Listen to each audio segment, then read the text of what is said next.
नमस्ते साथियों।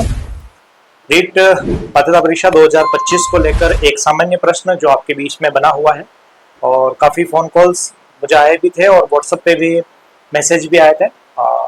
संभव नहीं हो पाता है कि हम एक एक मैसेज का रिप्लाई दे सकें, इसलिए एक सामान्य सा सवाल है और उसके बारे में मैं आज जनरल डिस्कस करने वाला हूँ कि कौन कौन रीट पात्रता परीक्षा 2025 जो जनवरी में प्रस्तावित है वो पात्र है उसको देने के लिए।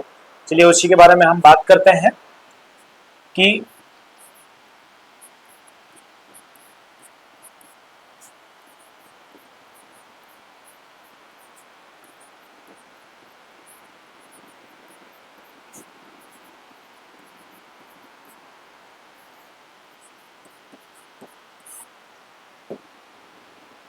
सबसे पहली बात कि या तो आप बीएसटीसी धारी हो या आपने डीएलएड कर रखी हो या फिर आपने बीएड कर रखी हो या शिक्षा शास्त्री कर रखी हो।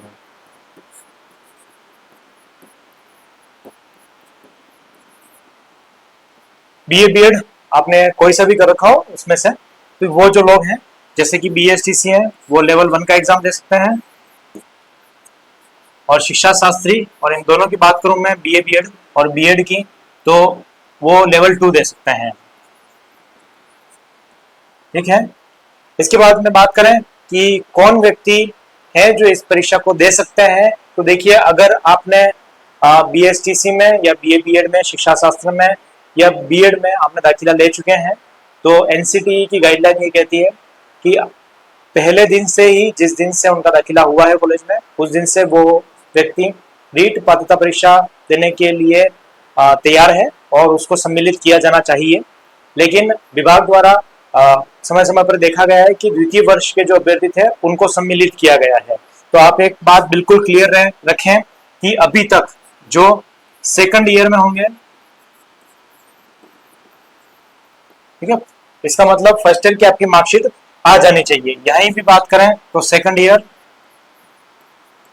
और यदि आपने बीए बीएड कर रखा है या बीएससी बीएड कर रखी हो तो उसमें आपका 4th ईयर होना चाहिए।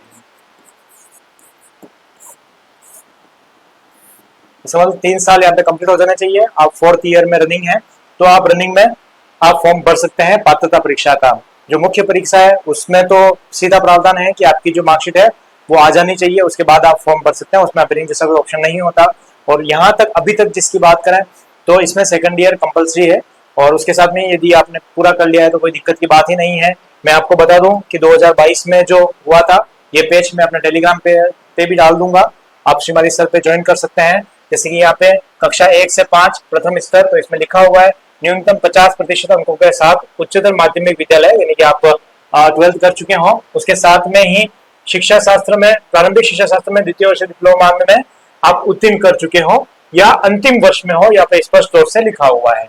यही बात मैं यहाँ पे करूं तो कक्षा 6 से 8 में भी सेम बात यही लिखा हुआ है कि आपके अंतिम वर्ष में होने चाहिए या आपकी पूरी हो जानी चाहिए। तो यहाँ से एक बात बिल्कुल क्लियर हो जाएगी कि या तो आप अंतिम वर्ष में हैं या आपने पूरा कर लिया है। तो इधर उधर की बातों में नहीं भटकना है और अपनी तैयारी यथावत रखनी है। एक बात मैं आपको और कह दूं कि एनसीटीई की गाइडलाइन ये कहती है कि आपको फर्स्ट ईयर वाले भी एग्जाम दे सकते हैं। आप जब विज्ञप्ति 1-2 दिन में आई जाएगी इसकी, तो आपको अपनी पढ़ाई निरंतर बरकरार रखनी है। और उसके साथ में ही फर्स्ट ईयर वालों से मैं अपील करना चाहूंगा कि आप तैयारी करते रहें, क्योंकि तैयारी जो आप कर रहे हैं उसका कोई नुकसान नहीं है और हो सकता है इस बार सम्मिलित कर दें, क्योंकि ऐसे रूमर्स इस बार आ रहे हैं और हो सकता है, पॉसिबिलिटी है 50-50 है, मैं पूरा श्योर नहीं कह सकता। लेकिन हाँ, ये जो बात है सेकंड ईयर वालों की, वो कंफर्म है कि सेकंड ईयर वाले अपीलिंग में फॉर्म भर सकते हैं और जिनका पूरा हो गया है वो पूरा एग्जाम जो है वो दे सकते हैं। चलिए मिलते हैं नेक्स्ट क्लास में, तब तक के धन्यवाद।